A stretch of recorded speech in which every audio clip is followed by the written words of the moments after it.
Olá pessoal, bem-vindos então ao último bloco da nossa aula de hoje, uma aula importante, doação e contrato de empréstimo. E aqui nós vamos trabalhar agora os requisitos. Na realidade os requisitos são idênticos, bem próximos, idênticos não, são semelhantes em relação aos dois. No primeiro, que é o comodato, eu tenho três requisitos. O primeiro, a gratuidade, porque senão vai haver locação. Segundo, a não fungibilidade, porque se for fungível é mútuo. E por fim, a temporariedade. Você não pode passar o licurgo lá e falar, me empresta sua casa da praia, empresto para sempre. Então não é comodato, será doação. Então você tem que tomar muito cuidado em mexer no contrato, porque qualquer coisa que você mexe vira um outro contrato. Então são três os requisitos do comodato. A gratuidade, depois vem a questão referente à não fungibilidade e depois a temporariedade. É óbvio que no contrato de mútuo nós temos a gratuidade como primeiro, depois nós temos a fungibilidade e por fim nós temos a temporariedade. Tá? Que também não pode ser para sempre porque seria doação. Eu sempre gosto de trabalhar uma questão aqui, a gente já entra em mútuo feneratício, que é uma questão muito interessante, às vezes a gente brinca, mas é bom para fixar conteúdo. Não é o caso, mas muito antigamente, uma das, vamos dizer assim, das aproximações mais comuns, era o rapaz solteiro, mudou uma menina solteira para o apartamento do lado, então ele chegava com aquela abordagem prática, né, que era muito comum na época, ele tocava a campainha tlinglão da menina, a menina atendia e falou, o senhor tem um café? Meu café acabou. Então ali ele já tinha noção dessa abordagem. Se ela falasse para ele, fica aí na porta que eu já trago o café, estava longe. Se ela falasse assim, não entra, senta aqui. Então ele entrava, se ela já trago o café, já está mais próximo. Se ela chega e fala, não entra, senta aqui, eu vou fazer o café, aí filho, já namoro na certa. Então assim, mas é coisa de velho, sabe? A gente usava essa abordagem aí. Então o que eu costumo dizer sempre, nesse caso específico, veja que interessante essa questão para nós fixarmos conteúdo. Porque na realidade você vai levar aquele café, vai tomar aquele café e não vai devolver o mesmo café. Né? E outra coisa, se ela der o café para você e falou, não, semana que vem eu devolvo. E ela fala, não, fica para você. Então é doação, não é mútuo. Então esses detalhes são necessários, são importantes para que você, especialista em contratos, possa circunstanciar corretamente o negócio jurídico, evitando transformar um contrato de empréstimo numa doação. Esse é o risco que você corre. Muito bem, o mútuo feneratício. Esse mútuo é o mútuo em dinheiro. É o mútuo em dinheiro. Então, o que acontece nesse caso específico? Que nós temos uma característica especial dele. Veja, por ser mútuo em dinheiro, ele traz consigo uma característica que o difere do mútuo em geral, que é a questão da possibilidade da cobrança de juros sem usura, dentro dos termos legais. Então veja, quando o mútuo é feneratício, ele vai se desenrolar através de dos dispositivos do contrato de depósito. E aí as regras de contabilidade, inclusive, são invertidas. Tá? Tanto é verdade, quem conhece banco aí sabe que quem trabalha na contabilidade em geral, quando vai para banco, fica meio perdido, porque as partidas são ao contrário. Na realidade, quando você deposita um dinheiro no banco, quando você pede um dinheiro emprestado no banco, na realidade, entra essa questão do mútuo feneratício e tal, e aí entra algumas regras especiais, são próprias do contrato de depósito. Então, isso é importante, porque na realidade, quando você deposita o dinheiro na sua conta, o que o banco faz? O banco pega esse dinheiro para emprestar juros. Então, é toda uma característica diferenciada que vai dar a esse contrato de mútuo feneratício uma cara diferentona e com aspectos também igualmente diferentes. Então, é muito importante que nós saibamos dessas diferenças. Nos chamados mútuos feneratícios, que são aqueles de dinheiro, as regras são diferenciadas. Primeiro, pela possibilidade de cobrança de juros, por exemplo, e eventual correção monetária, e segundo, e mais especificamente, pelas chamadas partidas inversas, tá? Porque aí vão se aplicar algumas regras do contrato de depósito que tornam esse contrato de mútuo bem diferente. Depois, ao final, nós temos esse contractus moatrai, ou moatrai, né? Eu prefiro moatrar, né? Ou até dizem moatri, né? Porque a expressão a e e do latim é i.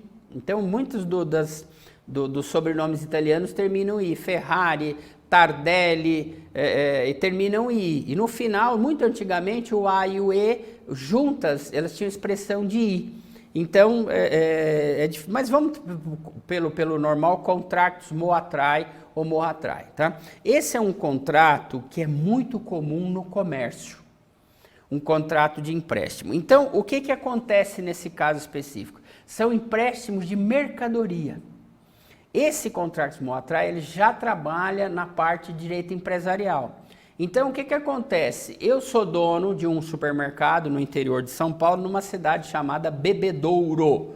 E aí você é dono de um outro mercadinho nessa mesma cidade.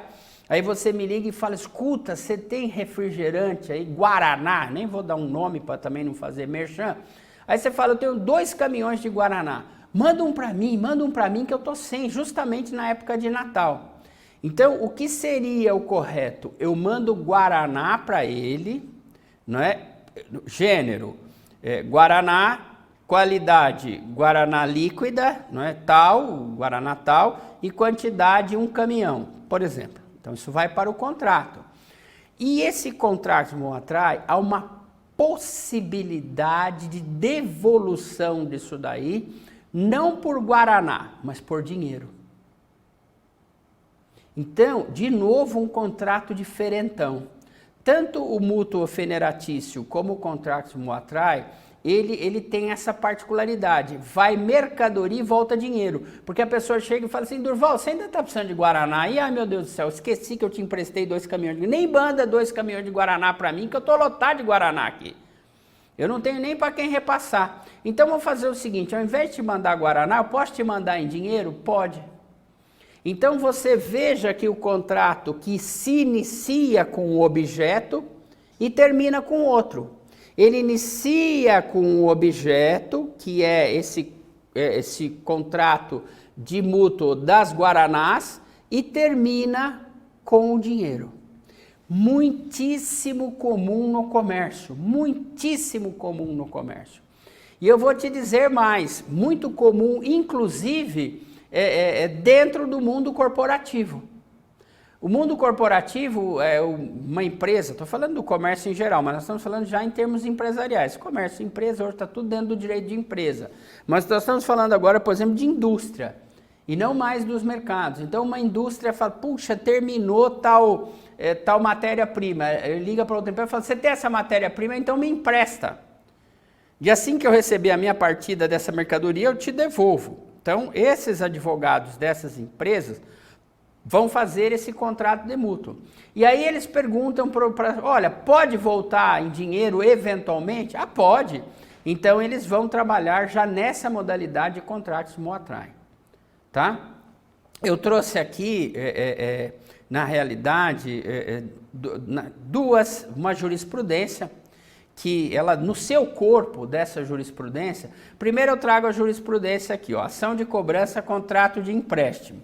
Agora, eu não consegui trazer ela inteira, por quê? Porque ela é enorme. Então, eu trago o número da apelação cível, eu trago aqui o contrato de empréstimo, eu trago as partes, que é lá de Minas Gerais, Araguari, o relator, que é o desembargador Fábio Maia Viane, e depois o que ele vai dizer lá no meio desse julgado. Pode-se entregar mercadoria de determinado valor para que o mutuário devolva dinheiro. Outro sim, ao mutuante que empresta mercadorias, é lícito autorizar sua venda para que o mutuário fique com o preço. o qual passa a ser objeto do mútuo. É o negócio jurídico chamado contractus moatrae. Então, quando você fala hoje em dia, quando você circunstancia hoje em dia, diz o seguinte, esses contratos aí que a gente debate e discute na pós-graduação, eles quase não existem na vida prática. Não, eles existem muito na vida prática. E eu vou te dizer mais, embora o contrato de empréstimo, a pessoa imediatamente já vai a banco, imediatamente já vai à instituição financeira, imediatamente já vai a essas empresas que fazem empréstimos consignados, enfim, todas elas autorizadas pelo Banco Central do Brasil, é muito importante que nós observemos, eu quero deixar isso daí claro, que é aquilo que eu já falei em aulas pretéritas, a memória visual. O especialista não pode ir pela memória visual. Empréstimo, já sei banco, né? Ele já delimita. Não pode. O especialista, ele pode até ter a lembrança, mas ele fica quieto. Ele vai buscar no seu raciocínio a informação técnica. Ele deixa para os leigos a lembrança visual. E ele sempre terá a lembrança técnica. Então, isso é de suma importância, porque quando vai se falar no contrato de empréstimo, isso tudo precisa estar presente. Isso tudo, há uma necessidade premente disso estar presente.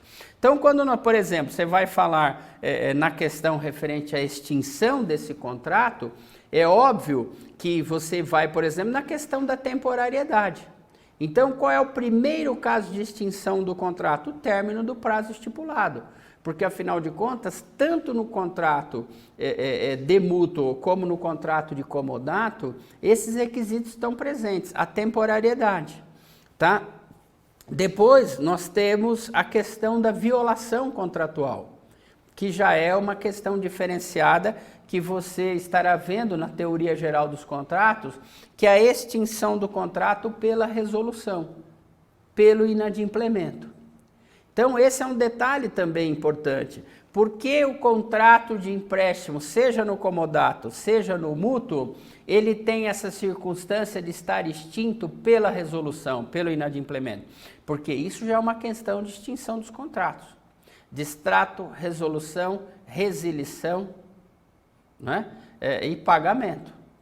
Então, nós temos essas hipóteses, distrato, resilição, resolução, pagamento, tudo isso daí é forma de extinção dos contratos. Então, essa questão do inadimplemento, não é, se houver essa cláusula de resolução expressa, os contratos se extinguem, então, pelo seu inadimplemento. Outra coisa que é interessante nós notarmos aqui é a questão relacionada aos riscos. Também aqui no contrato de empréstimos, nós temos a expressão res perit dominus, quer dizer, a coisa perece em poder do seu dono. E presta atenção que aqui tem uma diferença fundamental.